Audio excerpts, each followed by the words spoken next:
Prayer പറഞ്ഞോളൂ.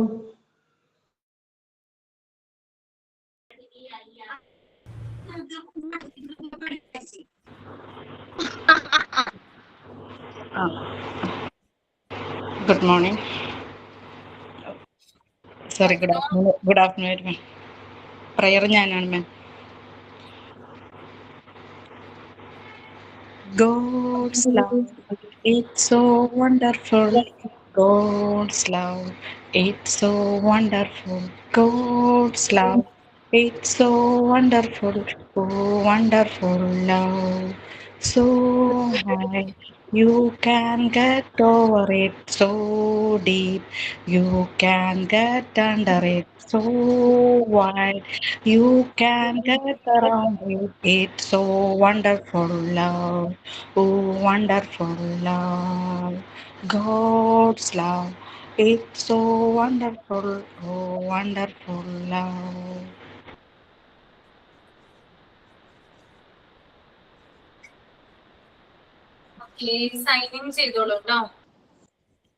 Good afternoon, respected facilitator and my dear friends. A warm welcome to today's session. It's wonderful to see everyone signed in with so much energy. Let's make today learning a great experience together. Welcome to the class.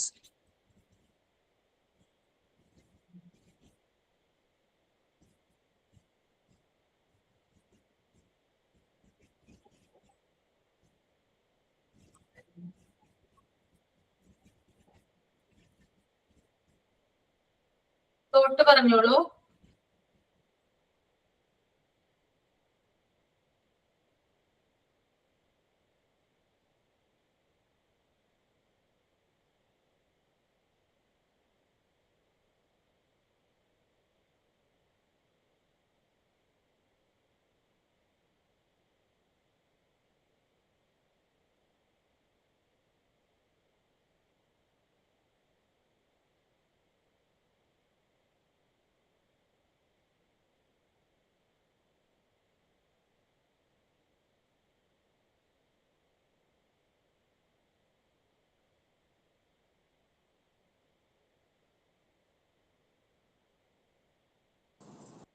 ഒന്നും കേൾക്കുന്നില്ലല്ലോ.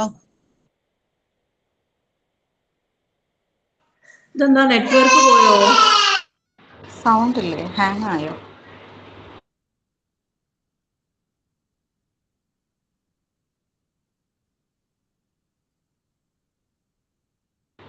Thought of the day ആരെങ്കിലും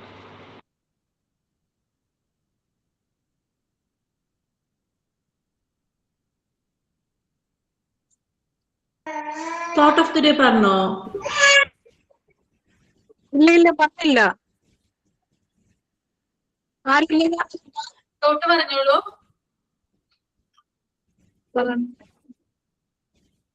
Education is the key to unlock the golden door of freedom and success. George Washington. Okay. ഇപ്പൊ കഴിഞ്ഞ ക്ലാസ്സിൽ കാര്യം കണ്ടുപിടിച്ച് വരാൻ പറഞ്ഞിട്ടുണ്ടായിരുന്നു അല്ലേ? ചെയ്തു എല്ലാവരും? ഓ ചെയ്തു.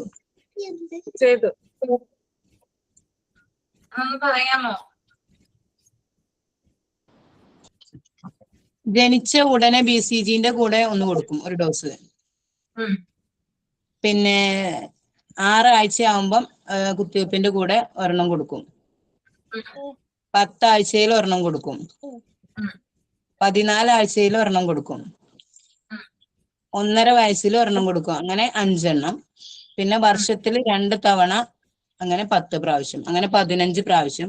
പിന്നെ നമ്മളെ ടെക്സ്റ്റിൽ 18 വയസ്സിൽ കാണുന്നുണ്ട്.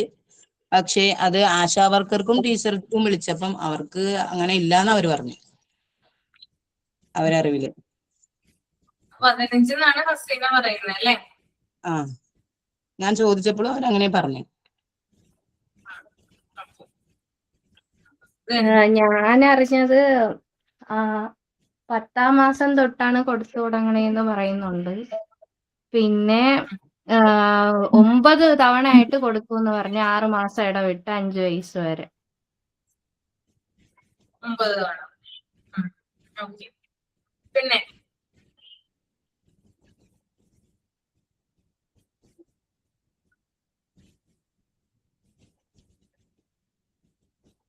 10 വയസ്സിലും 15 വയസ്സിലും 5 വയസ്സിലും അങ്ങനെയല്ലേ?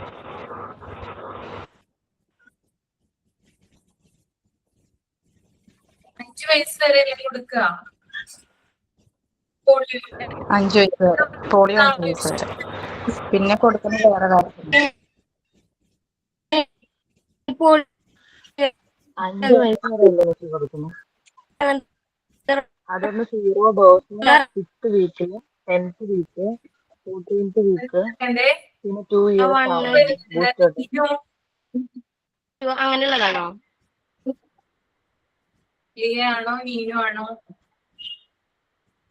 വേറെ ആരെങ്കിലും ഇതിൽ നിന്ന് വ്യത്യസ്തമായിട്ട് പറയാനുണ്ടോ? എണ്ണം മിസ് ഞാൻ ചോദിച്ചപ്പം പറഞ്ഞത് 5 തവണ കൊടുക്കണം, വർഷത്തിൽ ഓരോന്ന് വീതം. അങ്ങനെ 5 വയസ്സ് വരെ ഓരോ വർഷത്തിൽ ഓരോന്ന് വീതം കൊടുക്കണമെന്നാണ് പറഞ്ഞത്. ഓക്കെ, അങ്ങനെ 5 പ്രാവശ്യം. അപ്പൊ അങ്ങനെയാണ് കൊടുക്കുന്നതെന്ന് പറഞ്ഞു. പിന്നെ ഇനി വേറെ എന്തെങ്കിലും നമ്പർ ഉണ്ടോ?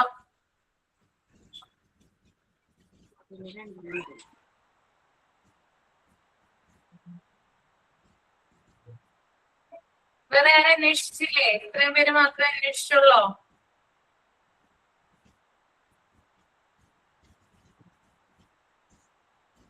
അഞ്ച് പ്രാവശ്യമെന്നാണ് എനിക്കും അറിഞ്ഞത്. 5 പ്രാവശ്യം എന്നാണ് അറിഞ്ഞത് അല്ലേ?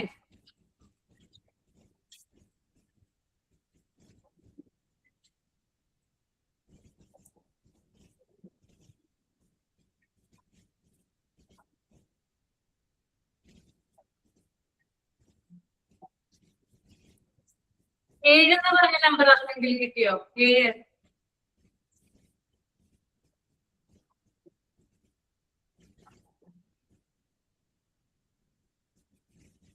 ഇല്ല. ഇല്ല.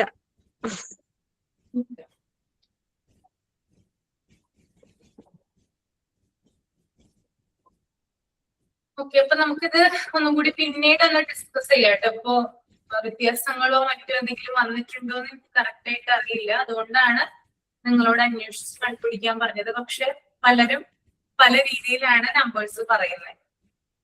അതുകൊണ്ട് നമുക്ക് വ്യക്തമായിട്ട് ഒരു ക്ലാരിറ്റി കിട്ടില്ല അല്ലെ? 9 പ്രാവശ്യം പറയുന്നു, 5 പ്രാവശ്യം പറയുന്നു, അതിനകത്ത് നമുക്കൊരു ക്ലാരിറ്റി ഇല്ല. അപ്പൊ നമ്മത് കറക്റ്റ് ആയിട്ട് അറിയേണ്ടതുണ്ട്. അപ്പൊ നമുക്ക് എന്ത് ചെയ്യാം, പിന്നീട് അത് ഡിസ്കസ് ചെയ്യാം. ഞാനിവിടെ നോട്ട് ചെയ്ത് വെച്ചിരിക്കുന്നത് 7 പ്രാവശ്യം എന്നാണ് കേട്ടോ. ഓക്കെ, അതായത് വർഷത്തിൽ 1 വീതം 5 എണ്ണം, പിന്നീട് 2 എണ്ണം ഏർലി സ്റ്റേജിലും കൊടുക്കാറുണ്ട്. അങ്ങനെ 7 തവണയാണെന്നാണ് ഞാൻ നോട്ട് ചെയ്ത് വെച്ചിരിക്കുന്നത്.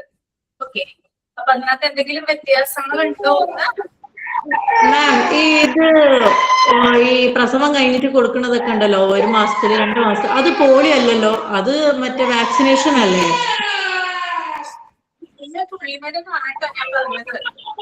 ഓക്കെ, അത് വാക്സിനേഷനിൽ കൂട്ടത്തിൽ വരുന്നതാണ്. പോളിയോ വേറെ അല്ലേ? തുള്ളിമരുന്ന് കൊടുക്കുന്നത് അല്ലേ? പക്ഷെ ഇഞ്ചക്ഷന്റെ കൂടെ തുള്ളിമരുന്ന് കൊടുക്കുന്നുണ്ട് പോളിയോ.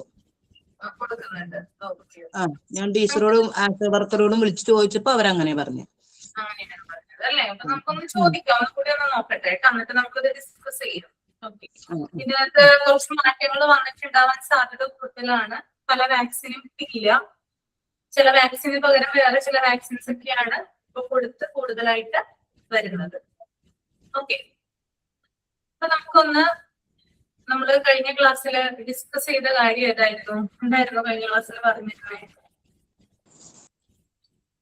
ഹെൽത്തിന്റെ ഡെഫിനിഷൻ പറഞ്ഞു, പിന്നെ മൈക്രോ ഓർഗാനിസംസ് പറഞ്ഞു, പിന്നെ രോഗങ്ങൾ ഏതൊക്കെയാണ് എന്ന് പറഞ്ഞു, പിന്നെ ഇമ്മ്യൂണൈസേഷൻ പറഞ്ഞു, ഇമ്മ്യൂണിറ്റി പറഞ്ഞു. അതിൽ ഡിഫ്തീരിയ കുറച്ച് പറഞ്ഞു നിർത്തി. പണ്ട് കാലത്ത് അറിയപ്പെട്ടിരുന്ന പേര് കില്ലർ ഡിസീസ് എന്നാണ് അല്ലെ? അമേരിക്കയില് ഇത് റഷ്യയിലാണ്. അമേരിക്കയിൽ ഈ ലോകശ്രദ്ധ ആകർഷിച്ചപ്പോഴാണ് ഇതിന് വാക്സിൻ കണ്ടുപിടിക്കണമെന്ന് അവിടുത്തെ ഭരണകൂടം തീരുമാനിച്ചത്. അങ്ങനെ 2 സയന്റിസ്റ്റുകളെ ഏർപ്പെടുത്തി ആദ്യം ഗിനിപ്പന്നികളിലെ വാക്സിൻ പരീക്ഷിച്ചു, സക്സസ്ഫുൾ ആയി. അതിനുശേഷം മനുഷ്യരിൽ പരീക്ഷിച്ചു. അപ്പോ വാക്സിൻ കൊടുത്ത ആളുകളിൽ ഡിപ്തീരിയ എന്ന് പറയുന്ന രോഗത്തിന്റെ തീവ്രത കുറഞ്ഞു വരുന്നതായി കണ്ടെത്തി. ഓക്കെ, അപ്പൊ ഇത്രയും കാര്യങ്ങളാണ് നമ്മൾ കഴിഞ്ഞ ക്ലാസ്സിൽ ഡിസ്കസ് ചെയ്തത് അല്ലെ? ഇത്രയും കാര്യങ്ങളല്ലേ പറഞ്ഞത്? ഓക്കെ, അപ്പൊ ഞാൻ നേരത്തെ പറഞ്ഞിട്ടുണ്ടായിരുന്നു, പണ്ട് കാലത്ത് അറിയപ്പെട്ടിരുന്ന പേരെന്ന് പറഞ്ഞാല് കില്ലർ ഡിസീസ് അഥവാ കൊലയാളി രോഗം എന്നാണ് ഡിഫ്തീരിയയെ അറിയപ്പെട്ടിരുന്നത് കേട്ടോ. ഓക്കെ, പിന്നെ ഡിഫ്തീരിയയുടെ മറ്റൊരു പേരുണ്ട്. എന്താണ് ഡിഫ്തീരിയയുടെ വേറൊരു പേരെന്താ? തൊണ്ടമുള്ള എന്ന് പറയും. തൊണ്ടമുള്ള് അല്ലെ? തൊണ്ടമുള്ള് എന്നാണ് ഈ രോഗം അറിയപ്പെട്ടിരുന്നത്. പിന്നെ ഒരു പ്രത്യേകത എന്ന് പറഞ്ഞാല് മരുന്ന് കണ്ടുപിടിച്ചതിന് ശേഷം അല്ലെങ്കിൽ ആളുകൾക്ക് വാക്സിൻ കൊടുത്തതിന് ശേഷം ആളുകളിൽ അസുഖം കുറഞ്ഞു വരുന്നതായിട്ട് കണ്ടെത്തി. ഓക്കെ, പിന്നെ ഈ ഒരു ഡിഫ്തീരിയ രോഗം ഉണ്ടാക്കുന്നത് ഒരു ബാക്ടീരിയയാണ്. ആ ബാക്ടീരിയയുടെ പേരറിയാം? കൊറോണി ബാക്ടീരിയം ഡിഫ്തീരിയ. കൊറിനി ബാക്ടീരിയം ഡിഫ്തീരിയ കേട്ടോ. കൊറിനി ബാക്ടീരിയം ഡിഫ്തീരിയ എന്ന ബാക്ടീരിയ കാരണം ഉണ്ടാകുന്ന രോഗമാണത് ഡിഫ്തീരിയ എന്ന് പറയുന്നത്. അപ്പോ ഒരു ബാക്ടീരിയ ഉണ്ടാക്കുന്ന രോഗമാണത് ഡിഫ്തീരിയ. പിന്നെ ഈ ഡിഫ്തീരിയ വന്നു കഴിഞ്ഞാല് 2 to 5 days, അതായത് 2 തുടങ്ങി 5 ദിവസത്തിനുള്ളില് രോഗിക്ക് ഇൻഫെക്ഷൻ ഉണ്ടാകും, അണുബാധ ഉണ്ടാകുന്നു. പിന്നെ ഇത് വന്നു കഴിയുമ്പോൾ ഇതെങ്ങനെയാണ് മറ്റുള്ളവരിലേക്ക് പകരുന്നത്? അപ്പോ ഡിഫ്തീരിയ രോഗി എന്ത് ചെയ്യുമ്പോഴാണ് മറ്റുള്ളവരിലേക്ക് സ്പ്രെഡ് ആകുന്നത്? തുമ്മുമ്പോൾ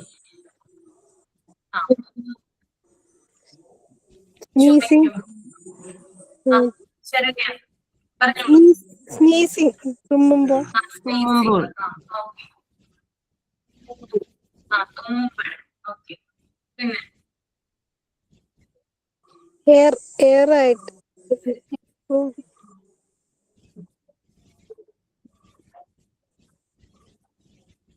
ഒരു ഡിഫ്തീരിയ രോഗി തുമ്മുകയോ ചുമയ്ക്കുകയോ ചെയ്യുമ്പോൾ വായുവിലൂടെ സ്പ്രെഡ് ആകുന്ന അല്ലെങ്കിൽ വായുവിലൂടെ തെറിക്കുന്ന ഡ്രോപ്സ് ഉണ്ട് അല്ലെ, ചെറു കണികകളുണ്ട്. അതിലൂടെയാണ് എന്ത് പകരുന്നത്? ഈ രോഗം ഒരാളിൽ നിന്ന് മറ്റൊരാളിലേക്ക് സ്പ്രെഡ് ആകുന്നത്. അത് നമുക്കറിയാം, ഏതൊരു ഇൻഫെക്ഷനും അങ്ങനെ തന്നെയാണ് അല്ലെ? സാധാരണ വൈറൽ അല്ലെ, ബാക്ടീരിയൽ ഇത്തരത്തിലുള്ള ഇൻഫെക്ഷൻസ് ഒക്കെ ഉണ്ടാകുന്നത് എങ്ങനെയാ? അതായത് ഒരാളിൽ നിന്ന് മറ്റൊരാളിലേക്ക് അയാളുടെ കൂടെ മിങ്കിൾ ചെയ്ത് കഴിഞ്ഞാല് സ്വാഭാവികമായിട്ട് എന്ത് ചെയ്യും? നമ്മളിലേക്ക് അത് വരാനായിട്ടുള്ള ചാൻസ് കൂടുതലാണ്. അതുപോലെ തന്നെ എന്താ പറയാ, ഇത്തരത്തില് അതായത് രോഗിയുടെ ഡ്രോപ്സുകളൊക്കെ ഉള്ള കർച്ചീഫുകള്, അതായത് ഡിഫ്തീരിയ പേഷ്യന്റ് ഉപയോഗിക്കുന്ന കർച്ചീഫുകള്, അതുപോലെ തന്നെ ഗ്ലാസുകള് തുടങ്ങിയവ മറ്റുള്ളവർ ഉപയോഗിക്കുന്നതിലൂടെയും രോഗം പകരാം. ഓക്കെ, നമ്മള് നോക്കാറുണ്ടല്ലോ, അതായത് ചില അസുഖങ്ങളൊക്കെ വരുന്ന സമയത്ത് രോഗി ഉപയോഗിക്കുന്ന സാധനങ്ങളൊന്നും മറ്റുള്ളവർ ഉപയോഗിക്കാറില്ല അല്ലെ? പ്രത്യേകിച്ച് തോർത്ത് പോലുള്ള സാധനങ്ങള്, സോപ്പ് പോലുള്ള സാധനങ്ങള്, രോഗി ഉപയോഗിക്കുന്ന പാത്രങ്ങള്, ഇതൊക്കെ എന്ത് ചെയ്യാറുണ്ട്? നമ്മൾ ഉപയോഗിക്കാറുണ്ടോ? അത് സെപ്പറേറ്റ് ആയിട്ട് അവർക്ക് മാത്രമല്ലേ കൊടുക്കുള്ളൂ? ആണോ? അപ്പൊ നമ്മള് ശ്രദ്ധിക്കേണ്ട കാര്യം, നമ്മുടെ വീട്ടിൽ ആർക്കെങ്കിലും രോഗങ്ങൾ വന്നു കഴിഞ്ഞാല് നമ്മള് മെയിൻ ആയിട്ട് ശ്രദ്ധിക്കേണ്ടത് ഇങ്ങനെയുള്ള ചില കാര്യങ്ങളാണ്. അതായത് വീട്ടിൽ വേറൊരാൾക്ക് ഇൻഫെക്ഷൻ വരാതിരിക്കാൻ വേണ്ടിയിട്ട് നമ്മൾ എന്ത് ചെയ്യണം? രോഗി ഉപയോഗിച്ച കാര്യങ്ങളൊന്നും നമ്മളോ നമ്മുടെ വീട്ടിലെ മറ്റുള്ളവരോ ഉപയോഗിക്കാനായിട്ട് പാടില്ല. നിസ്സാരമെന്ന് തോന്നുന്ന കാര്യങ്ങളാണ് ചിലപ്പോ വലിയൊരു ആപത്തിലേക്ക് നമ്മളെ നയിക്കുക. നമ്മൾ ചിലപ്പോൾ ശ്രദ്ധിക്കുന്നുണ്ടാവില്ല. ചിലപ്പോ ഒരു പേഷ്യന്റ് ഉപയോഗിച്ചിട്ടുള്ള തോർത്ത് അല്ലെ, മുഖത്തേക്കൊക്കെ പോകും അല്ലെ? തോർത്തൊക്കെ ഉപയോഗിക്കുന്ന സമയത്ത് കണ്ണിലും മൂക്കിലും വായിലൊക്കെ പോകും ചിലപ്പോ. അപ്പൊ അത് തന്നെ വേറൊരാൾ ഉപയോഗിച്ചു കഴിഞ്ഞാല് അയാൾക്ക് ഇമ്മ്യൂണിറ്റി കുറവാണെങ്കിൽ പെട്ടെന്ന് അയാൾക്ക് കയറി രോഗം പിടിക്കും. അല്ലെ? അപ്പൊ ആ ഒരു കാര്യം നമ്മൾ ശ്രദ്ധിക്കേണ്ടതുണ്ട്. പിന്നെ അതുപോലെ തന്നെ ഡിഫ്തീരിയയുടെ മറ്റൊരു പ്രത്യേകതയാണ് ചില രോഗികൾക്ക് പുറമേ രോഗലക്ഷണങ്ങളൊന്നും കാണിക്കാറില്ലെങ്കിലും രോഗം പിടിപെട്ട് 6 ആഴ്ച കാലത്തോളം രോഗം പരത്താനുള്ള ശേഷി ഉണ്ടായിരിക്കും. നമ്മൾ നോക്കുമ്പോൾ ഒരു പേഷ്യന്റിനെ നോക്കുമ്പോൾ അയാൾക്ക് ഡിഫ്തീരിയയുടെ ലക്ഷണങ്ങളൊന്നുമില്ല, പുറമേക്ക് യാതൊരുവിധ സിംറ്റംസോ കാര്യങ്ങളോ ഒന്നുമില്ല. പക്ഷേ ആ വ്യക്തിക്ക് 6 ആഴ്ചയോളം മറ്റുള്ളവരിലേക്ക് രോഗം പരത്താനുള്ള ഒരു ശേഷി ഉണ്ടാകുന്നത്. പിന്നെ അതുപോലെ തന്നെ ഡിഫ്തീരിയ ബാക്ടീരിയ പുറപ്പെടുവിക്കുന്ന വിഷസമാനമായ ടോക്സിനുകളാണ് ഈ രോഗത്തിന്റെ കാഠിന്യം വർദ്ധിപ്പിക്കുന്നത്. അപ്പൊ ഈ ബാക്ടീരിയ എന്ത് ചെയ്യുന്നുണ്ട്? ഒരു വിഷസമാനമായിട്ടുള്ള ടോക്സിനുകള് പ്രൊഡ്യൂസ് ചെയ്യുന്നുണ്ട്.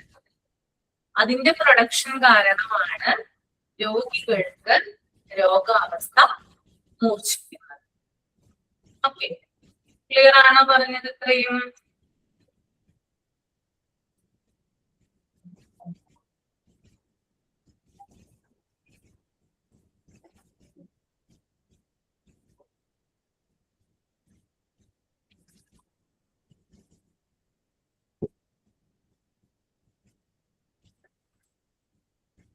ഓക്കെ, ഞാൻ ഈ പറഞ്ഞ കാര്യങ്ങൾ ആരെങ്കിലും ഒന്ന് റിപ്പീറ്റ് ചെയ്തേ, ഇങ്ങോട്ടൊന്ന് പറഞ്ഞേ ഇത്രയും ഞാൻ പറഞ്ഞ കാര്യങ്ങള്.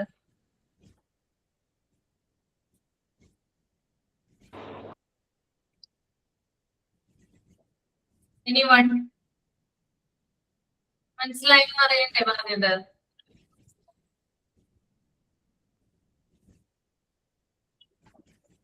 ഡിഫ്തീരിയയെ കുറിച്ചിട്ട് ഞാനിപ്പോ പറഞ്ഞത് ഒന്ന് റിപ്പീറ്റ് ചെയ്യാം. പറയട്ടെ മാം.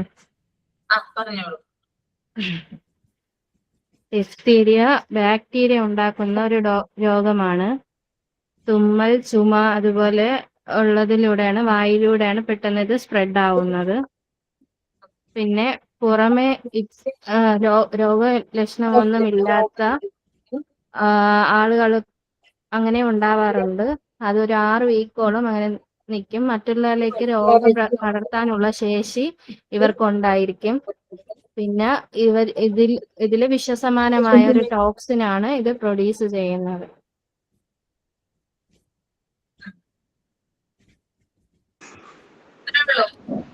ഞാൻ പറയാം ബാക്കി.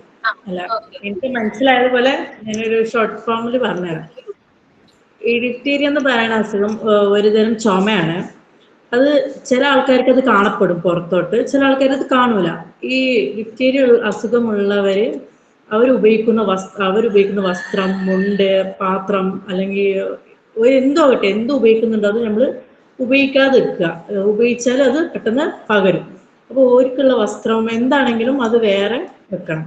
ചില പേർക്ക് ഇത് കാണൂല, ഇങ്ങനെ ഒരു അസുഖം ആ ആൾക്ക് ഉണ്ടെന്ന് കാണൂല. പക്ഷെ അവർക്ക് 6 ആഴ്ച വരെ അത് അവരുടെ ഉള്ളിലുണ്ടാവും, ആ ഒരു ബാക്ടീരിയ. അത് വേറെ അവർക്ക് പെട്ടെന്ന് അത് പകരും ചെയ്യും. ഇനി അപ്പുറത്തുള്ള ആൾക്കാർക്ക് അതിനുള്ള ശേഷി ഇല്ലെങ്കിൽ, പ്രവൃത്തി ശേഷി ഇല്ലെങ്കിൽ അവർക്ക് ആ അസുഖം പെട്ടെന്ന് ബാധിക്കുകയും ചെയ്യും. അത് അങ്ങനെ എല്ലാവർക്കും പകർന്ന് പോകും.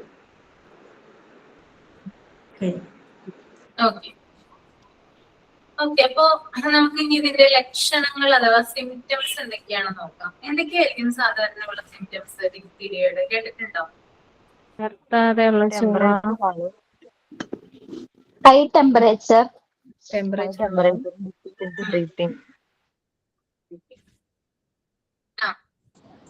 ബ്രീത്തിങ് ഡിഫിക്കൽട്ടീസ്,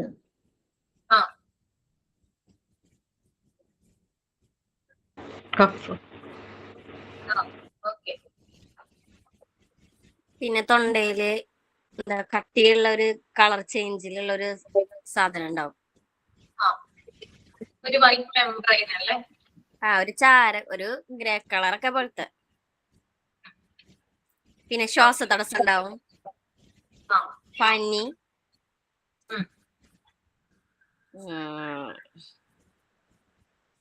അങ്ങനൊക്കെ.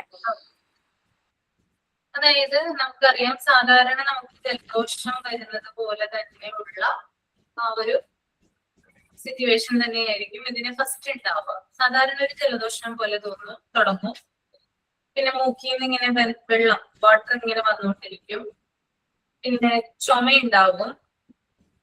അതുപോലെ തന്നെ തുപ്പലിറക്കുന്ന സമയത്ത്, നമ്മൾ ഉമിനീരിറക്കുന്ന സമയത്ത് തൊണ്ടവേദന അനുഭവപ്പെടും.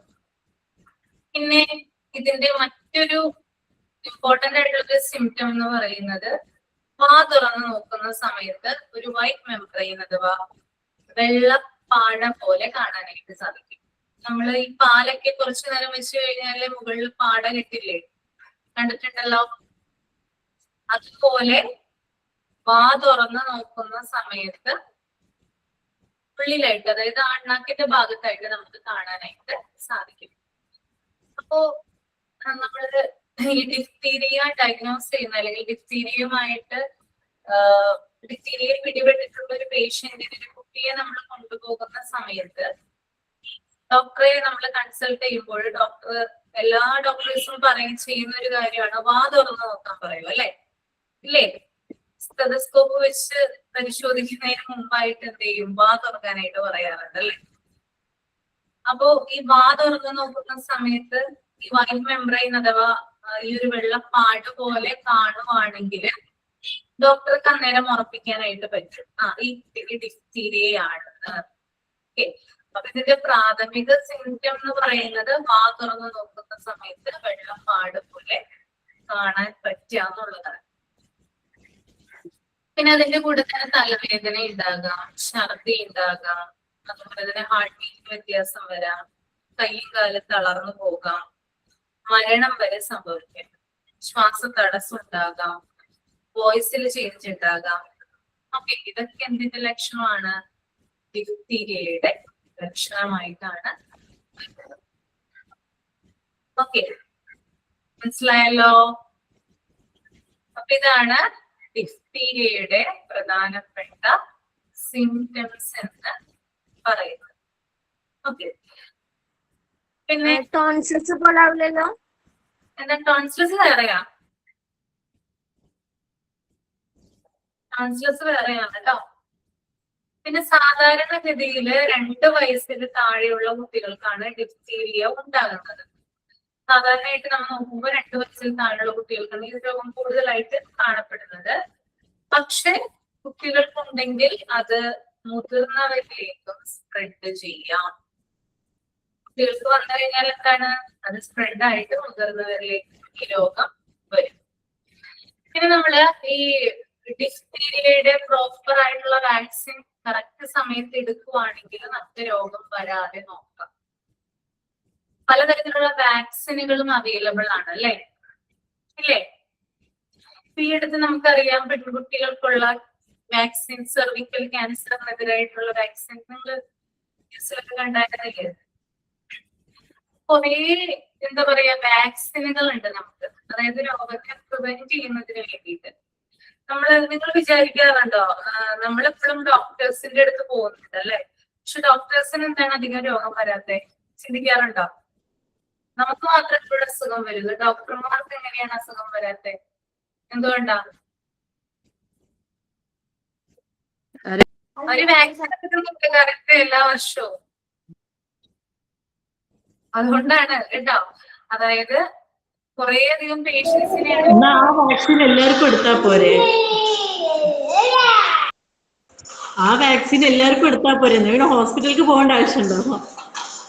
അത് ഇന്ന കണ്ടീഷൻ ഉള്ളവർക്ക് മാത്രമേ എടുക്കാം, എല്ലാവർക്കും ഒന്നും എടുത്തു കൊടുക്കില്ല വാക്സിൻ. ചില കണ്ടീഷനുകൾ ഉള്ള ആളുകൾക്ക് മാത്രമേ എടുക്കൂ. ഡോക്ടേഴ്സ് എന്നൊക്കെ പറയുമ്പോൾ അവര് പല രോഗികളുമായിട്ട് മിങ്കിൾ ചെയ്യുന്നതാണ്. നമുക്കറിയാലോ, അതായത് സിവിയർ ആയിട്ടുള്ള കേസ് ഉണ്ടാകും, മൈൽഡ് ആയിട്ടുള്ള കേസുകൾ ഉണ്ടാകും.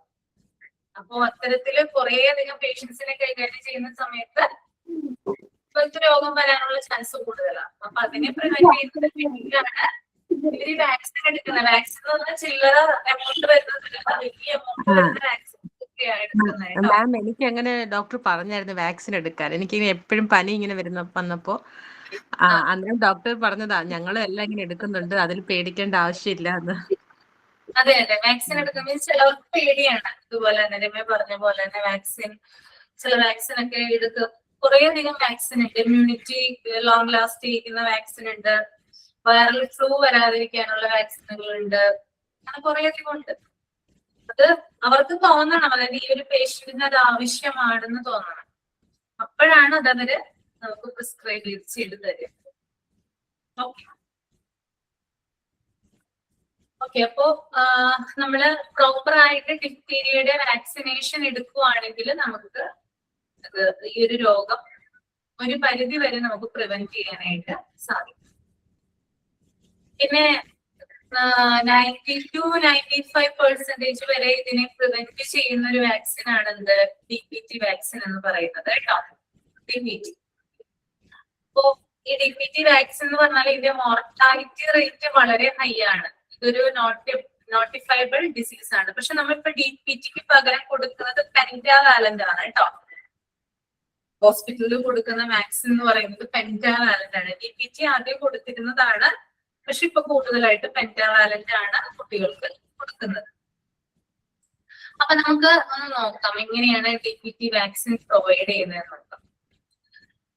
DPT വാക്സിൻ എന്ന് പറയുന്നത് 3 രോഗങ്ങൾക്കെതിരെ കൊടുക്കുന്ന ഒറ്റ വാക്സിൻ ആണ്. ഏതൊക്കെയാണ് ആ 3 രോഗങ്ങൾ? Diphtheria, tetanus. ടെറ്റനസ്.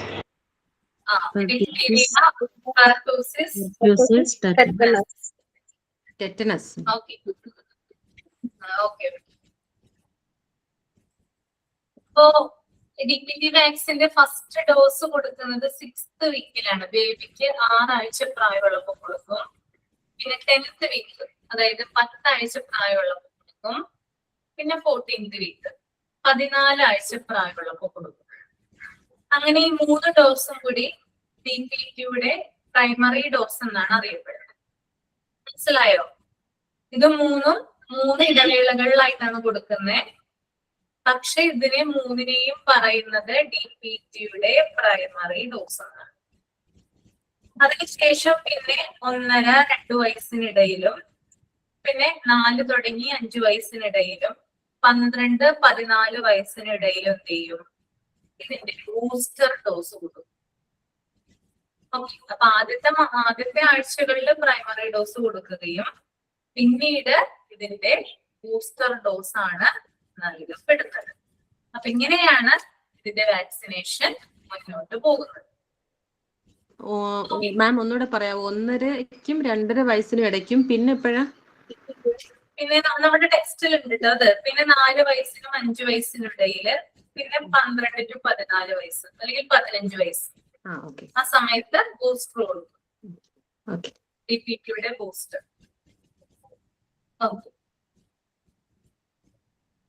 പിന്നെ അതുപോലെ തന്നെ ചില സ്ഥലങ്ങളിൽ, അതായത് ഫോർ എക്സാമ്പിൾ മലപ്പുറം പോലുള്ള സ്ഥലങ്ങളിലൊക്കെ ഡിഫ്തീരിയ കേസുകൾ ഇടക്കിടക്ക് റിപ്പോർട്ട് ചെയ്യാറുണ്ട്. ഡിഫ്തീരിയ പിടിപെട്ടിട്ട് ഒരു കുടുംബത്തിലെ 5 പേരൊക്കെ മരിച്ച സംഭവമൊക്കെ ഉണ്ടായിട്ടുണ്ട്. അപ്പൊ അങ്ങനെ ഇടയ്ക്കിടയ്ക്ക് വരുന്ന സ്ഥലങ്ങളില് അവിടുത്തെ ആളുകൾക്ക് DPT വാക്സിൻ 10 വർഷം കൂടുമ്പോൾ അവിടുത്തെ ആളുകൾക്ക് കൊടുക്കാറുണ്ട്. ഇടക്കിടക്ക് വരുന്ന സ്ഥലങ്ങളാണെങ്കിൽ ഇങ്ങനെയുള്ള വാക്സിനേഷൻസ് അവിടെ പ്രൊവൈഡ് ചെയ്യാറുണ്ട്. ഓക്കെ, ഇത്രയുമാണ് ഡിഫ്തീരിയയെ കുറിച്ച് പറയാനായിട്ടുള്ളത് കേട്ടോ.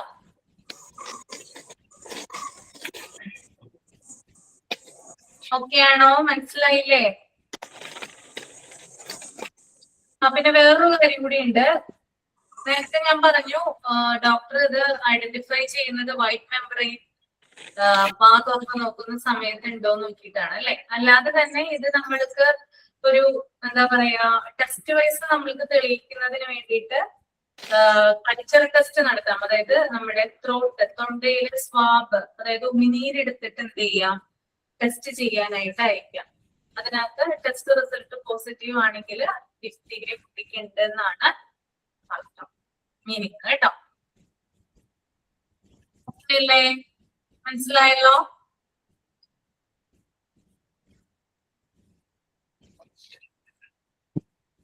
ഈ ഡിഫ്തീരിയയെ കുറിച്ച് നിങ്ങൾ നേരത്തെ എവിടെയെങ്കിലും കേട്ടിട്ടുണ്ടെങ്കിൽ, എന്തെങ്കിലും ഒരു എക്സ്പീരിയൻസ് ഉണ്ടെങ്കിൽ തുറന്ന് പറയാം കേട്ടോ.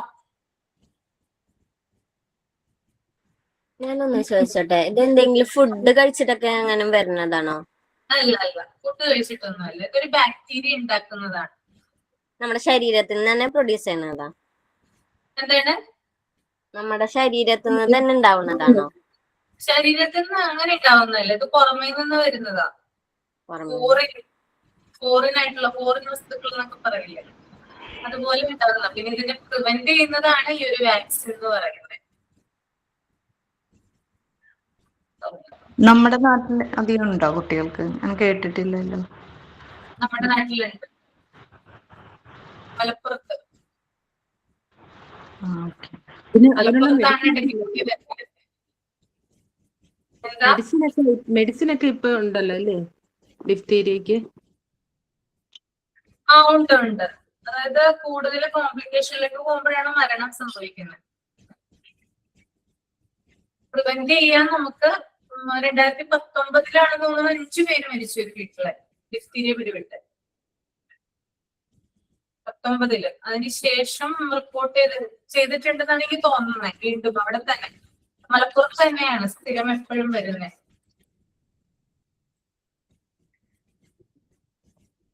ഓക്കെ. ഈ 2 വയസ്സിനുള്ളിലുള്ള കുട്ടികൾക്കാണ് ഇത് വരുന്നെന്ന് പറഞ്ഞാല് എന്തുകൊണ്ടാണ് ഓർക്ക് അത് ബാധിക്കുന്ന ആ അസുഖം? അതെനിക്ക് തോന്നുന്നു ആ ഒരു ഏജിന്റെ ഇതാണ് തോന്നുന്നു, ആ ഒരു പ്രായത്തിൽ വരുന്നതാണെന്നാണ് തോന്നുന്നത്. 2 വയസ്സിന് താഴെ ഓർക്ക് എന്തെങ്കിലും നമ്മൾ ഭക്ഷണം കൊടുക്കൂലേ, ആ ഭക്ഷണത്തിൽ അങ്ങനെ എന്തെങ്കിലും വരുന്നതാണോ? അങ്ങനെയല്ല, എങ്ങനെയെങ്കിലും ഇത് സ്പ്രെഡ് ആകാം, ബാക്ടീരിയ വഴിയോ അല്ലെങ്കിൽ പുറത്തുനിന്ന് ആളുകളുടെ ഇന്ററാക്ഷൻ വഴിയോ അങ്ങനെയൊക്കെ ഇത് കിട്ടാം.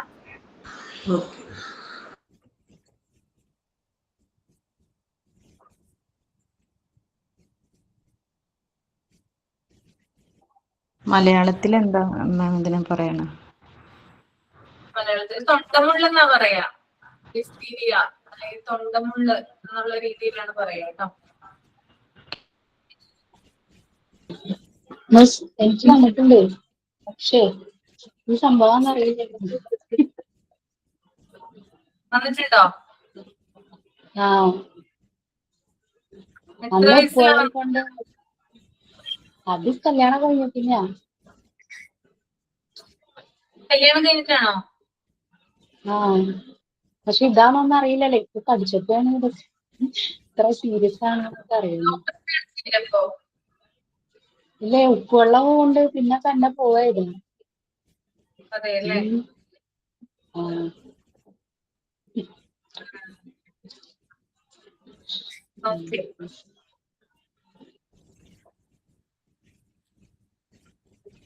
നമുക്ക് അടുത്തത് നോക്കാം. ഡിഫ്തീരിയയെ കുറിച്ച് വേറെ എന്തെങ്കിലും പറയാനുണ്ടോ? എന്തെങ്കിലും അറിവുണ്ടെങ്കിൽ നിങ്ങൾക്ക് ഷെയർ ചെയ്യാം കേട്ടോ.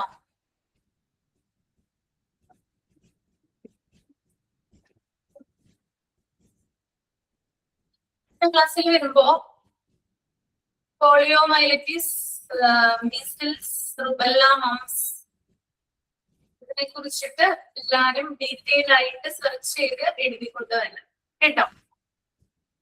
ഓക്കെ.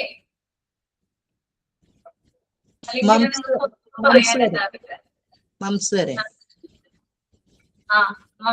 വരെ പോളിയോമൈലൈറ്റിസ് നോക്കണം, മീസിൽസ് നോക്കണം, റുബെല്ല, മംസ്.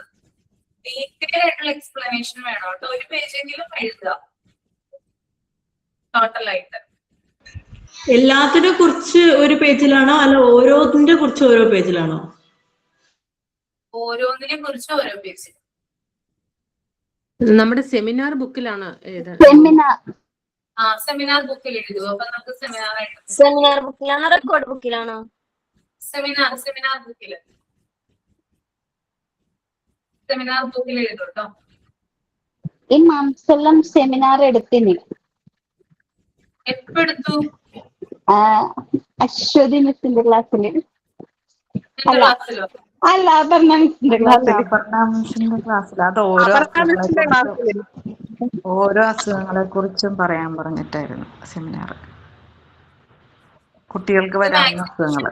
വാക്സിനേഷൻ കൂടി ഉണ്ട് ഇതിനകത്ത്. അതും എഴുതാം. അസുഖം മാത്രമല്ല, ഇതിലെ ലക്ഷണങ്ങളും വാക്സിനും എല്ലാം എഴുതണോ? എഴുതണം, എല്ലാരും എഴുതണം കേട്ടോ. കുറച്ച് എഴുതിയിട്ട് കാര്യമില്ല. എല്ലാ ഇൻഫോർമേഷനും ആണല്ലേ?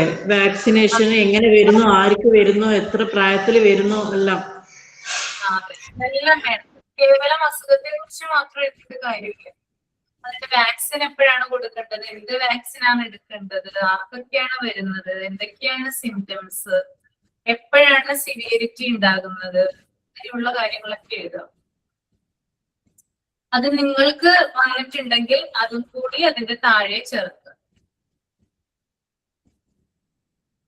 ഓക്കെ, അപ്പൊ അടുത്ത ക്ലാസ്സിലേക്ക് അങ്ങനെ നമുക്ക് പ്രസന്റ് ചെയ്യാം.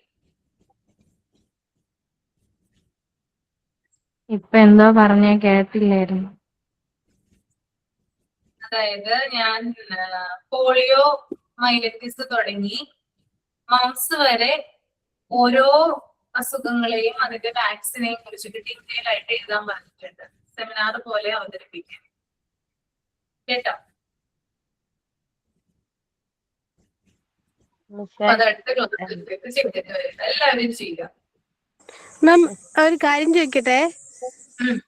മാം ഈ റെക്കോർഡ് ക്ലാസ് കാണുന്നവരുണ്ടല്ലോ, ഒരു കുട്ടി എന്നോട് ചോദിച്ചതാണ്, ചോദിക്കാവോ മാമിനോട്, അവര് റെക്കോർഡ് ക്ലാസ് കാണുവാണ്, കാരണം വേറെ എന്തോ പഠിക്കുന്നുണ്ടെന്നാ പറഞ്ഞേ.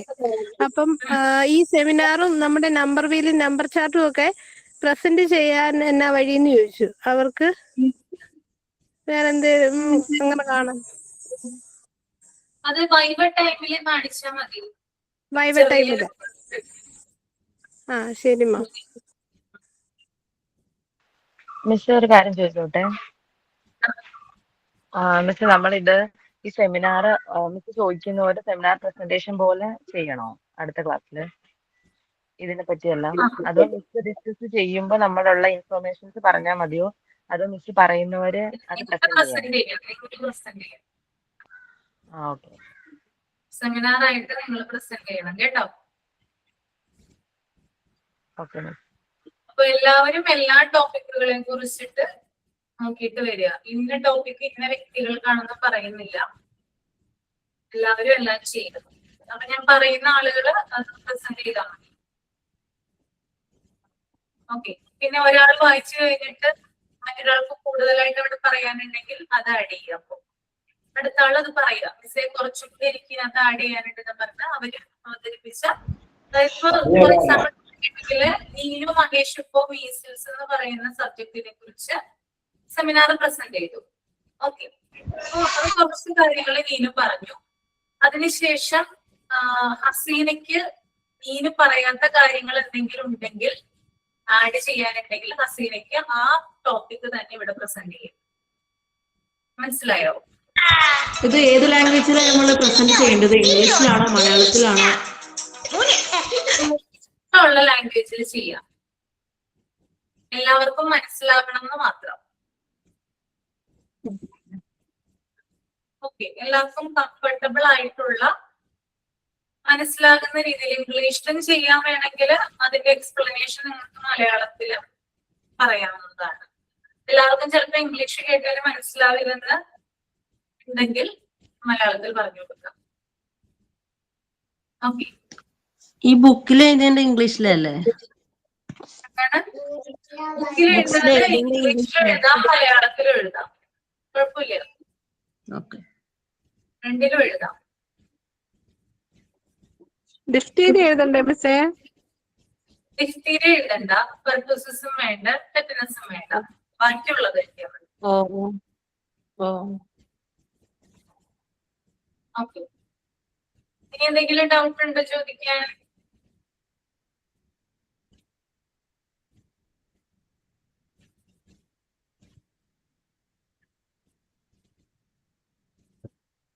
ഇല്ല. ഇത് അടുത്ത ക്ലാസ്സിലാണോ പ്രസന്റ് ചെയ്യേണ്ടത്?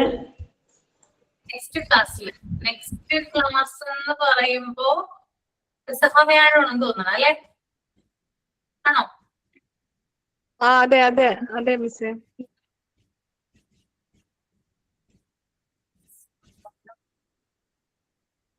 അപ്പോ അതിന്റെ നെക്സ്റ്റ് ക്ലാസ് ചെയ്താൽ മതി. സഹവ്യാഴം കഴിഞ്ഞിട്ടുള്ള വ്യാഴാഴ്ച ഇല്ലേ, ഇന്നത്തെ വ്യാഴാഴ്ച, അപ്പൊ ചെയ്താൽ മതി. ഓക്കെ. ഇത് 9-ാം തീയതി കേട്ട് വരുമെന്ന് തോന്നുന്നു. 9. അപ്പൊ ആ സമയത്തേക്ക് പ്രിപ്പയർ ചെയ്തിട്ട് വരാം കേട്ടോ.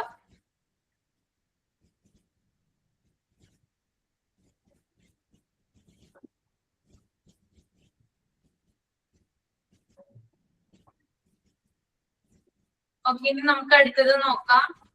നമ്മൾ PDF മൊത്തം വായിച്ചിട്ടില്ല കേട്ടോ. ഡിഫ്തീരിയ നമ്മളിപ്പോ ഡിസ്കസ് ചെയ്തു. ഇനി അടുത്തതാണ് പെർട്ടൂസിസ്. പെർട്ടൂസിസ് കേട്ടിട്ടുണ്ടോ?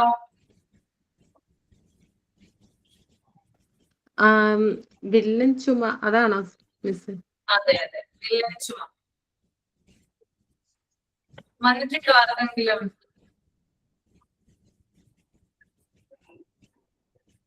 വന്നിട്ടുണ്ടോ?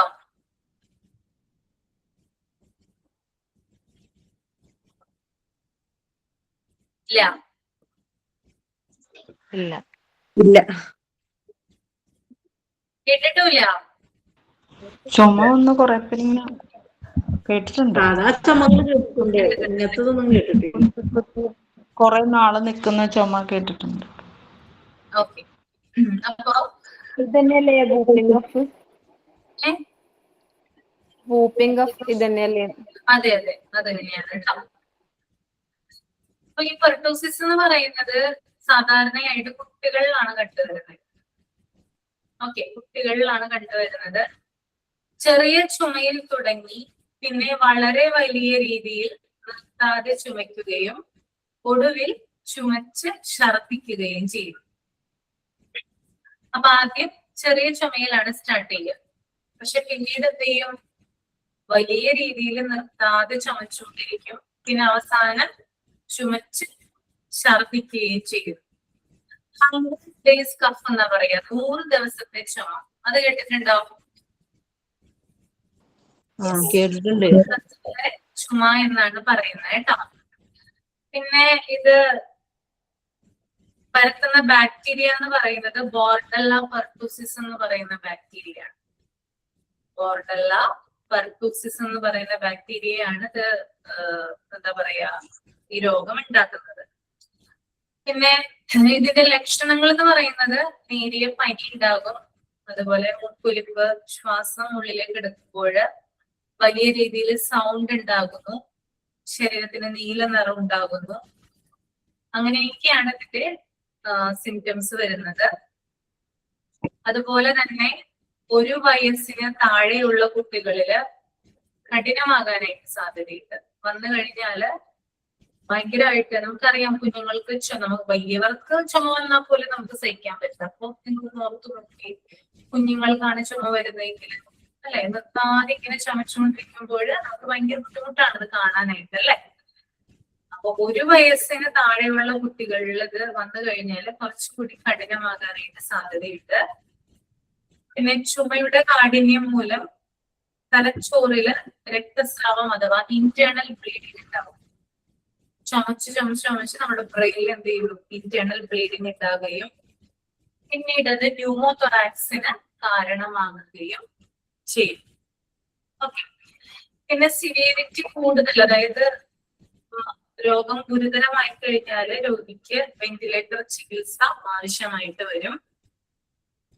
പിന്നെ നേരത്തെ പറഞ്ഞ പോലെ തന്നെ, അതായത് രോഗി ചുമയ്ക്കുകയോ തുമ്മുകയോ ചെയ്യുന്ന ആ ചെറിയ ഡ്രോപ്സിലൂടെയാണ് എന്ത് ചെയ്യുക?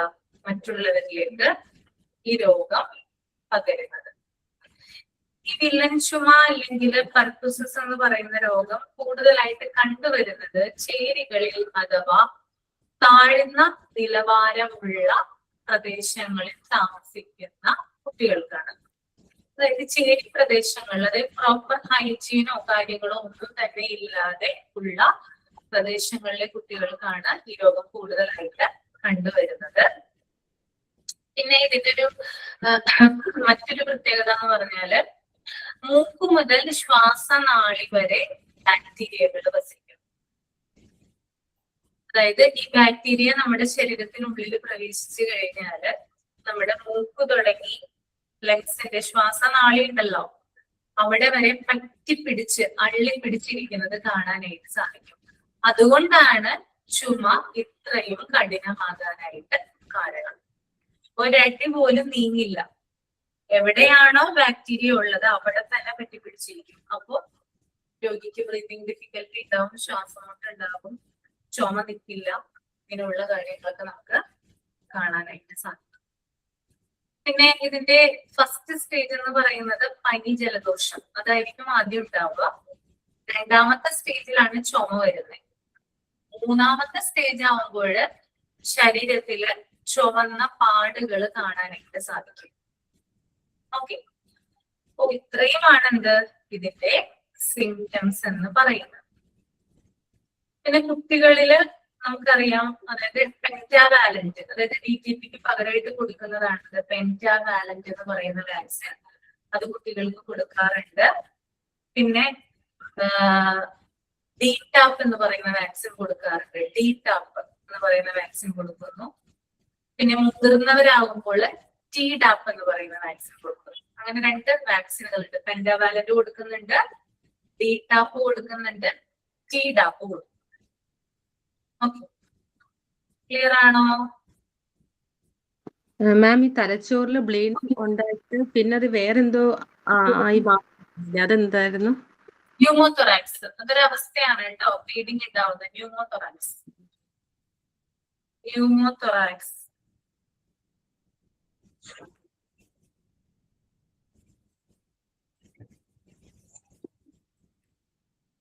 ഈ ചുമക്കുന്നോണ്ടാണോ 100 days അങ്ങനെ? 100 ദിവസത്തെ ചുമ, അതായത് നിർത്താതെ ഇങ്ങനെ കുറെ ദിവസം ചുമച്ചുകൊണ്ടിരിക്കും.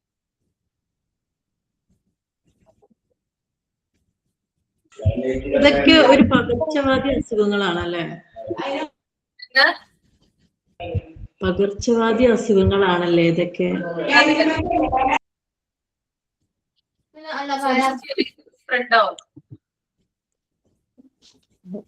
പൊടി കുട്ടികൾക്ക് വരുന്നല്ലേ, 1 വയസ്സിന് താഴെയുള്ള കുഞ്ഞുങ്ങൾക്ക്?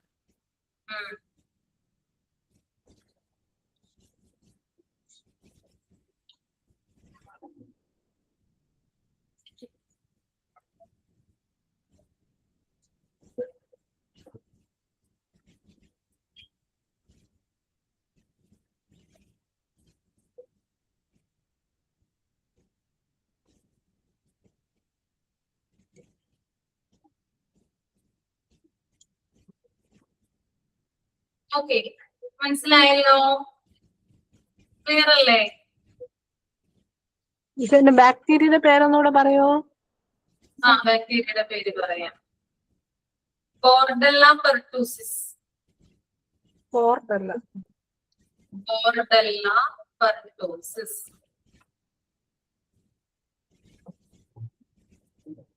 ഇപ്പൊ ഞാൻ ഇവിടം വരെ പറഞ്ഞ കാര്യം ആരെങ്കിലും ഒരാളത് എക്സ്പ്ലെയിൻ ചെയ്തേ.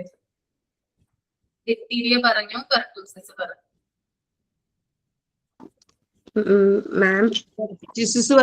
പറയാം. ചെറിയ കുട്ടികളിലാണ് പെർച്ചിസിസ് കൂടുതലായിട്ട് കാണപ്പെടുന്നത്. തുടക്കത്തിൽ ചെറിയ ചുമയും അതുപോലെ തന്നെ ചെറിയ ചുമയിൽ തുടങ്ങിയിട്ട് പിന്നീട് അത് വലിയ ചുമയായി മാറുന്നു. ബോർഡെല്ല പെർച്ചിസിസ് എന്ന ബാക്ടീരിയയാണ് ഇത് ഉണ്ടാക്കുന്നത്. നേരിയ പനി, അതുപോലെ ശരീരത്തിന് നീല നിറം ഒക്കെ വരും. 1 വയസ്സിന് താഴെയുള്ള കുട്ടികൾക്കാണ് ഇത് വരുന്നതെങ്കിൽ അസുഖം കൂടുതൽ കഠിനമാവാൻ സാധ്യതയുണ്ട്. അതുപോലെ തന്നെ ചുമ കൂടുതലായി കഴിഞ്ഞാൽ നമ്മുടെ തലച്ചോറിൽ ഇന്റേണൽ ബ്ലീഡിങ് ഉണ്ടായിട്ട് ന്യൂമോതൊറാക്സിന് കാരണമാവും. രോഗം കൂടിക്കഴിഞ്ഞാൽ വെന്റിലേറ്റർ ആവശ്യമാവും. തുമ്മുക, ചുമക്കുക, ഇതിലൂടെയൊക്കെയാണ് ഇത് പകരുന്നത്. രോഗാണുക്കള് ചുമ്മുകയും ചുമക്കുകയും ചെയ്യുമ്പോൾ പിന്നെ രോഗാണുക്കൾ മറ്റുള്ളവരിലേക്ക് പകരുന്നു. പിന്നെ ഇത് കൂടുതലായിട്ട് കണ്ടുവരുന്നത് താഴ്ന്ന നിലവാരത്തിൽ ജീവിക്കുന്നവർക്കും അതുപോലെ തന്നെ ചേരി പ്രദേശങ്ങളിൽ ജീവിക്കുന്നവർക്കും ആയിട്ടാണ് ഇത് കൂടുതൽ കണ്ടുവരുന്നത്. കാരണം അവിടെ ഹൈജീൻ കുറവായത് കൊണ്ടാണ് അവരിൽ ഇതിൽ കൂടുതലായിട്ട് കാണപ്പെടുന്നത്. അതുപോലെ അത് തുടങ്ങുമ്പോൾ പിന്നെ ചെറിയ മൂക്ക് മുതൽ ശ്വാസനാളി വരെ ഇതിന്റെ അണുക്കള് പറ്റി പിടിച്ചിരിക്കും. അതുകൊണ്ടാണ് ഇത് ചുമ കൂടുതലായിട്ട് ഉണ്ടായി വരുന്നത്. അതുപോലെ ചെറിയ പനി, അതുപോലെ ജലദോഷം, ഇതൊക്കെയാണ് തുടക്കത്തിൽ ഉണ്ടാവുക. പിന്നീട് അത് ശരീരത്തിൽ ചുമന്ന പാടുണ്ടാക്കാൻ കാരണമാവും. പെന്റാവാലന്റൈൻ വാക്സിനാണ്, അതുപോലെ DTaP വാക്സിൻ, ഈ 2 വാക്സിനാണ് കുട്ടികൾക്ക് നൽകുന്നത്. മുതിർന്നവർക്ക് ടി-ടാപ്പ് വാക്സിനാണ് ഇതിന് നൽകുന്നത്. Okay, very good. ഡിഫ്തീരിയ പറയാമോ?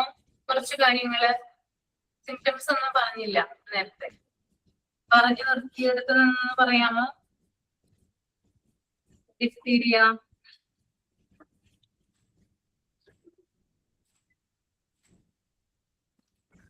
ഡിഫ്തീരിയ മലയാളത്തിൽ തൊണ്ടപ്പുഴ എന്നറിയപ്പെടുന്നു. കില്ലർ ഡിസീസസ് എന്നൊരു പേര് കൂടിയുണ്ട് അതിന്. ബാക്ടീരിയ മൂലം ഉണ്ടാകുന്ന ഒരു രോഗമാണ്. അതിന്റെ സിംറ്റംസ് എന്ന് പറയുന്നത് സാധാ പനി പോലെ ആയിരിക്കും. തൊണ്ടവേദന വരും, മൂക്കിൽ നിന്ന് ഇങ്ങനെ വെള്ളം പോലെ വരും, വായില് വെള്ളപ്പാട പോലെ നമുക്ക് കാണാൻ സാധിക്കും, തലവേദന, വൊമിറ്റിംഗ് ഉണ്ടാവും, ഹാർട്ട് ബീറ്റ് കൂടും, ശ്വസിക്കാൻ ബുദ്ധിമുട്ട് അനുഭവപ്പെടും. 2 വയസ്സിന് താഴെയുള്ള കുട്ടികൾക്കാണ് ഇത് കണ്ടുവരുന്നത്. ചില കുട്ടികൾക്കാണെങ്കിൽ ഇത് തീവ്രമാവുന്ന ലക്ഷണങ്ങൾ, പക്ഷെ അങ്ങനെയുള്ളവർക്ക് അത് ചെയ്യാൻ കാരണമാവും. മാം, ഇതിന് വാക്സിൻ ഉണ്ട്. പെൻറ്റാവാൻ വാക്സിൻ ആണ് ഇതിന് ഉപയോഗിച്ചിരിക്കുന്നത്. DPT വാക്സിൻ അല്ലെങ്കിൽ പെൻറ്റാവാൻ വാക്സിൻ 3 ഡോസായിട്ടാണ് ഇത് എടുക്കുന്നത്. പിന്നെ അതിന് ബൂസ്റ്റർ ഡോസ് ഓരോ ഏജിലും എടുക്കുന്നു. ഇത് ആദ്യം പ്രൈമറി 4th വീക്ക് 14ാമത്തെ ആഴ്ച വരെ ഉള്ളതാണ് പ്രൈമറി ഡോസ്. അത് കഴിഞ്ഞിട്ടാണ് ബൂസ്റ്റർ ഡോസ് എടുക്കുന്നത്. ഇതിന് ഇപ്പം മെഡിസിൻ ഒക്കെ ഉണ്ട്.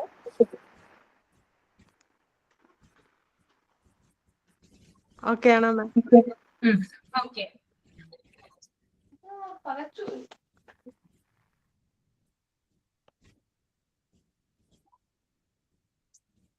ഓക്കെ. അടുത്തത് ടെറ്റനസ് ആണ് കേട്ടോ. ടെറ്റനസ് എന്ന് പറഞ്ഞത് കേട്ടിട്ടുണ്ടാവുമല്ലോ നിങ്ങള്, കുറച്ചും കൂടി ഫെമിലിയർ ആണ് അല്ലെ മറ്റുള്ള രോഗങ്ങളെ അപേക്ഷിച്ച്.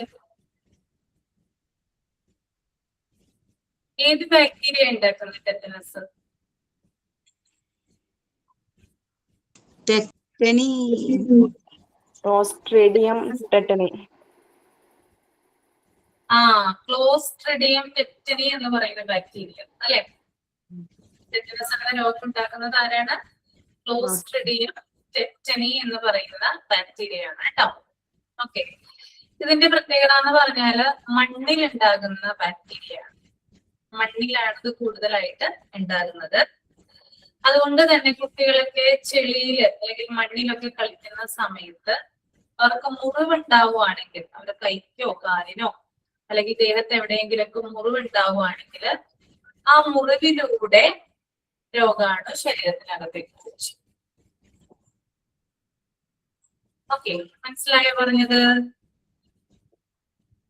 നമുക്കറിയാം ഈ ടെറ്റനസ് അഥവാ TTയുടെ ഇഞ്ചക്ഷൻ എടുക്കാറുണ്ട് അല്ലെ. പട്ടിയുടെയോ പൂച്ചയുടെയോ മാന്തൊക്കെ കൊള്ളുന്ന സമയത്ത് അല്ലെ. അതെന്തുകൊണ്ടാ? ഈ പട്ടിയും പൂച്ചയൊക്കെ നടക്കുന്ന സമയത്ത് അവരുടെ നഖം മണ്ണില് കൊള്ളും ഇല്ലേ, ഉണ്ടാവില്ലേ? അപ്പൊ മണ്ണിൽ ഉണ്ടാകുന്ന ബാക്ടീരിയ ആയതുകൊണ്ട് തന്നെ നഖത്തിന്റെ, അതായത് ഡോഗിന്റെയോ കാറ്റിന്റെയോ ഒക്കെ നഖത്തിനടിയിലായിട്ട് ഈ രോഗാണു പറ്റി പിടിച്ചിരിക്കും. അതുകൊണ്ടാണ് കുട്ടികൾക്ക് മുറിവുണ്ടാകുന്ന സമയത്ത്, അതായത് എന്തെങ്കിലും ഈ വളർത്തു നായ അല്ലെങ്കിൽ വളർത്തു പൂച്ചയൊക്കെ മാന്തുന്ന സമയത്തൊക്കെ ആ നഖത്തിലെ അടിയിൽ പറ്റി പിടിച്ചിരിക്കുന്ന ബാക്ടീരിയ ആ മുറിവിലൂടെ നേരിട്ട് ഡയറക്റ്റ് ആയിട്ട് കുട്ടിയുടെ ശരീരത്തിനകത്തേക്ക് ചെല്ലുന്നത്. ഓക്കെ, അപ്പോ ഇതിന്റെ ലക്ഷണങ്ങൾ എന്ന് പറയുന്നത് പ്രധാനമായിട്ടും മാംസപേശികള് വലിഞ്ഞു മുറുകി ചലിക്കാൻ പറ്റാതെ വരാം. അതായത് പ്രധാനമായിട്ടും നമ്മുടെ ഈ ഫേസ് ഉണ്ടല്ലോ, നമ്മുടെ മുഖത്തെ മാംസപേശികളൊക്കെ വലിഞ്ഞു മുറുകിയിട്ട് ഭയങ്കര ടൈറ്റ് ആയിരിക്കും. അതുകൊണ്ടാണ് ലോക്ക് ജോ എന്ന് പറയാൻ കാരണം കേട്ടോ. ഓക്കെ, പിന്നെ ശ്വാസം എടുക്കാനായിട്ട് ബുദ്ധിമുട്ടുണ്ടാകും, ശ്വാസകോശം ടൈറ്റ് ആകും, അങ്ങനെയുള്ള സിംറ്റംസ് ഒക്കെ നമുക്ക് കാണാനായിട്ട് സാധിക്കും. ഓക്കെ, അപ്പൊ ഇനി കുറച്ചും കൂടി പറയാനുണ്ട്, അതിന് നമുക്ക് നെക്സ്റ്റ് ക്ലാസ്സിൽ പറയാം കേട്ടോ.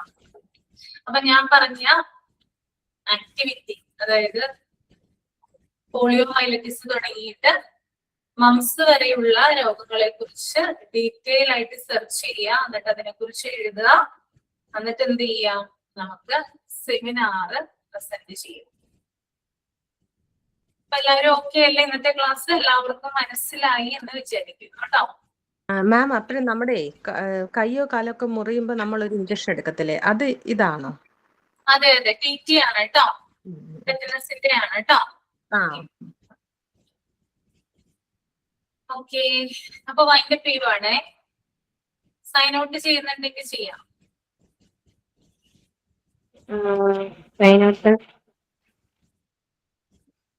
ഇന്ന് ക്ലാസ് എടുക്കാവുന്ന അക്ഷതി മിസ്സിനും ഇതുവരെ ക്ലാസ് കേട്ടോണ്ടിരുന്ന എല്ലാവർക്കും ഇന്നത്തെ ക്ലാസ് മനസ്സിലായി എന്ന് വിചാരിക്കുന്നു. ഇന്ന് ഡിഫ്തീരിയ, ടെറ്റനൈസ്, പിന്നെ വോപ്പിംഗ് കഫ്, ഇതിനെ മൂന്നിനെയും കുറിച്ചാണ് ഇന്ന് ക്ലാസ് എടുത്തിരുന്നത്. എല്ലാവർക്കും ഇതിനെ പറ്റി മനസ്സിലായെന്ന് വിചാരിക്കുന്നു. അതുപോലെ തന്നെ അടുത്ത ക്ലാസ്സിൽ നമുക്കൊരു സെമിനാർ പറഞ്ഞിട്ടുണ്ട്, അതും എല്ലാവരും കൃത്യമായി ചെയ്ത് വരേണ്ടതാണ്. എല്ലാവർക്കും ഈ ക്ലാസ് ശ്രദ്ധിച്ചിരുന്ന എല്ലാവർക്കും നന്ദി പറഞ്ഞുകൊണ്ട് താങ്ക് യു ഓൾ.